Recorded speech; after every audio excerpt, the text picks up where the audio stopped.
3 தினங்களாக நம்ம social media and news media எல்லா டிவி எல்லாத்துலேயுமே வந்து நம்மளுடைய மறைந்த ரோபோ சங்கர் நகைச்சுவை சிந்தனையாளர், ஒரு காமெடியன் சொல்லுவாங்க. பட் ஆனால் நிறைய குணச்சித்திர வேடங்களும் பண்ணியிருக்காரு.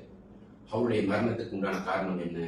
அப்போ நிறைய பேர் வந்து லிவரை பற்றி ரிசர்ச் பண்ண ஆரம்பிச்சிட்டாங்க. நிறைய பேர் டாக்டராக மாறிட்டாங்க. நிறைய பேர் வந்து அவர் வந்து லிக்கர் ரொம்ப கன்சியூம் பண்ணதுனால தான் சொல்லிட்டு அவங்களுக்கு தெரிஞ்ச விஷயங்கள் யூடியூப்ல வரதே திருப்பி திருப்பி போட்டு ஒரு எந்த பிரச்சனை வந்தாலும் ஒரு யூடியூப்ல போட்டு லைக் சப்ஸ்கிரைப் பண்றது, கமெண்ட் வாங்குறது லெவலுக்கு நம்ம கொஞ்சம் போயிட்டோம். அதில் எத்தனை பேர் அக்கறையாக போட்டாங்க, எத்தனை பேர் வந்து அதை வந்து தன்னுடைய யூடியூப் டெவலப் பண்ணாங்கன்றது உள்ளே போகாமல் ஒரு விஷயத்த பார்த்தீங்கன்னா, ஒரு கல்லீரல் பாதிக்கப்பட்டு ஒரு மனிதன் இறந்தாங்க, ஒரு பிரபலமானவர் இருந்தாருன்னா மட்டும்தான் நம்ம வந்து அதை பற்றி அதிகமாக பேசுகிறோம். அவர் வந்து நம்மளுக்கு எல்லாருக்கும் ஒரு பாடம் கற்பிச்ச மாதிரியும், நம்ம ஒரு லிக்கர் சாப்பிட்றதுனால உடல் வந்து பாதிக்கப்படுது, கல்லீரல் பாதிக்கப்படுது, நேற்று 3 நாளைக்கு முன்னாடி தான் எல்லாருக்கும் தெரிஞ்ச மாதிரி ரியாக்ட் பண்ணிட்டு இருக்கோம்.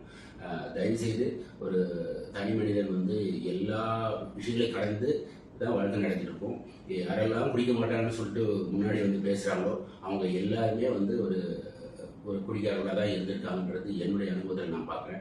அதுக்கு முன்னாடி இது எல்லாத்தையும் பொருந்தலை வச்சுட்டு பார்த்தீங்கன்னா, சுய ஒழுக்கம் அப்படின்றது ரொம்ப முக்கியம். உங்கள் குடும்பம் ஒரு 45 வயதில் நீங்கள் எப்படி இருக்க போறீங்க, உங்கள் உடல்நிலை எப்படி இருக்க போகுது, அதுக்குண்டான ஒரு பழக்கத்தை நீங்கள் 20 வயசுலேருந்து எப்படி ஆரம்பிக்க போறீங்க அப்படின்றது உங்களுடைய தனிப்பட்ட முடிவு தான். இந்த அரசாங்கமோ இல்லைன்னா வந்து உங்களுடைய பெரியவர்களோ அட்வைஸ் பண்ண மாட்டாங்க.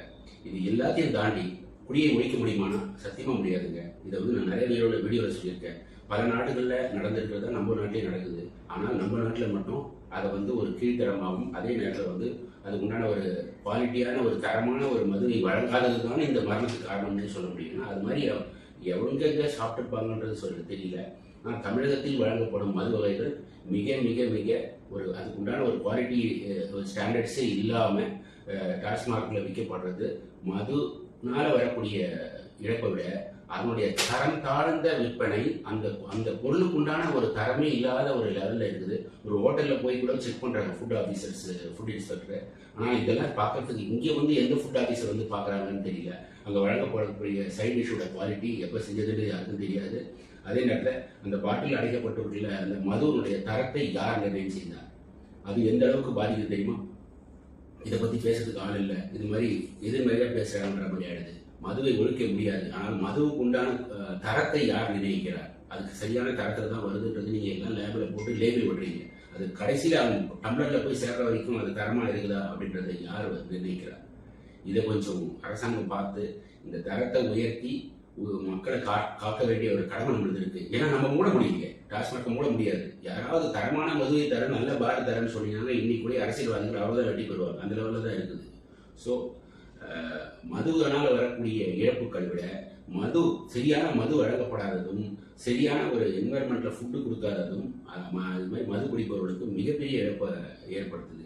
மதுவை ஒழிக்கவும் முடியாது. இது போன்ற இழப்புகளை நாம் பார்த்து கொண்டு அந்த 3 நாள் பேசுறதோட சரி, அதுக்கப்புறம் அதை பத்தி பேச மாட்டோம். இன்னைக்கும் தீபாவளிக்கு எப்போ டாஸ்மார்க்ல எவ்வளவு டார்கெட்ல நம்ம விற்க போறோம் அப்படின்ற மாதிரியான ஒரு மனநிலையில மக்களும் ரெடியா இருக்காங்க, அரசாங்கம் ரெடியா இருக்குது. இது எங்க போய் சொல்றது? நம்ம புலம்புதான் முடியும். உங்களுடைய சுய ஒழுக்கம், உங்களுடைய குடும்பம் நீங்கள் தான் பாதுகாக்கணும். நன்றி, வணக்கம்.